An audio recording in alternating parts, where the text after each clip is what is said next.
Si vous vivez avec une personne passive et agressive dans votre environnement immédiat, vous devez essayer de l'aider. Au lieu de l'éviter, essayez de trouver une solution pour soulager la frustration qui peut être ressentie. Une personne passive et agressive souffre en fait d'un trouble de la personnalité. Ses principales caractéristiques comportementales sont une obstination constante, une manière provocatrice de répondre aux demandes des autres et une attitude négative, voire totalement défaitiste, face aux événements du passé.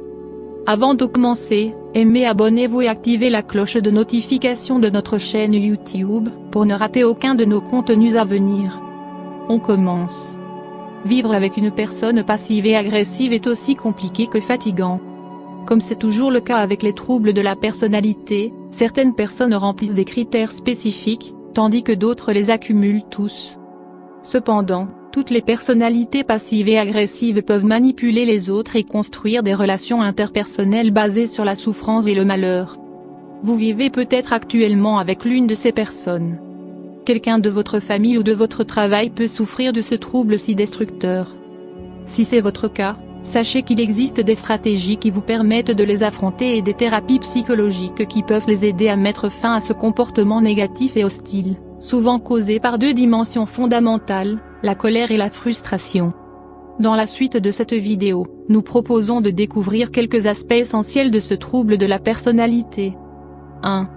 Quelles sont les caractéristiques d'une personne passive-agressive? Pour commencer, nous devons clarifier quelque chose. Toutes les personnes qui souffrent du trouble dont nous allons parler dans cet article ne démontrent pas tous les comportements que nous allons détailler. Cependant, une personne passive et agressive se distingue par sa capacité à afficher une hostilité constante, souvent cachée derrière des vêtements brillants. Pour être plus précis, ils peuvent consciemment faire du mal aux autres tout en déguisant leur comportement nuisible en tendresse, alors qu'en réalité, ils cherchent à humilier, à contrôler ou à ridiculiser les autres. Voici les caractéristiques essentielles des personnes passives agressives. Ils aiment critiquer les autres. Aucune vérité, aucun être humain, aucune situation ne peut échapper à une bonne critique de leur point de vue. Lorsque nous apprenons à bien les connaître, nous découvrons qu'ils sont souvent désagréables et irrités par quelque chose. Attendez-vous à quelque chose des autres, ils n'hésitent pas à être gentils, attentifs et chaleureux.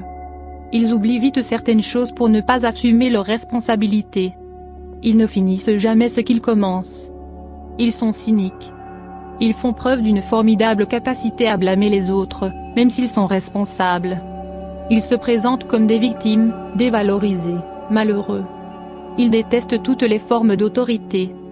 Ils rejettent les suggestions des autres. 2. Qu'y a-t-il derrière ces personnalités?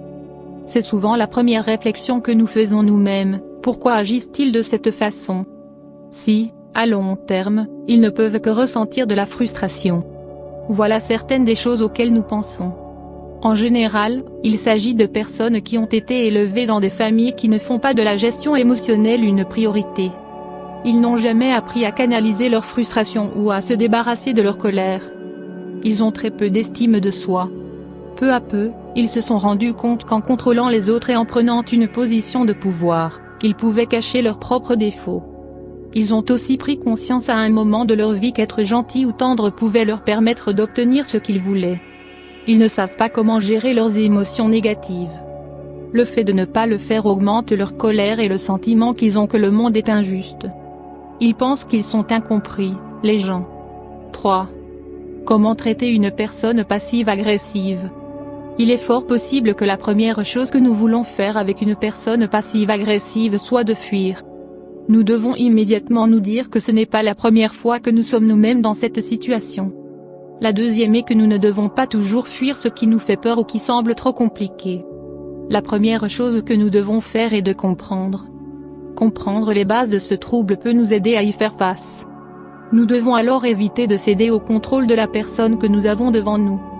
Nous devons lui expliquer les conséquences de ses actes et lui dire que ses comportements ne sont pas bons ou qu'ils ne sont pas logiques.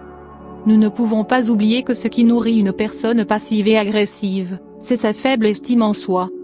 Elle a donc peur d'être seule. N'abandonnez pas. Vous devez être assertif, mettre des limites, être raisonnable et suggérer d'autres options comportementales à la personne devant vous. Si vous me parlez cyniquement, je ne vous ferai pas confiance. Si vous êtes si négatif, vous finirez par vous isoler dans vos propres peurs.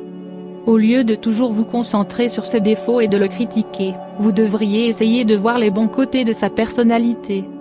Une personne passive et agressive souffre d'un sentiment d'infériorité, d'une gestion immature de ses émotions et d'une très faible estime de soi. Personne ne peut être socialement ou émotionnellement équilibré avec de telles déficiences, de telles limitations. Voilà, c'était tout pour cette vidéo. J'espère qu'elle vous sera utile.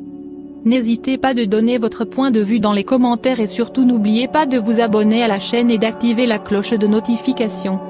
À bientôt.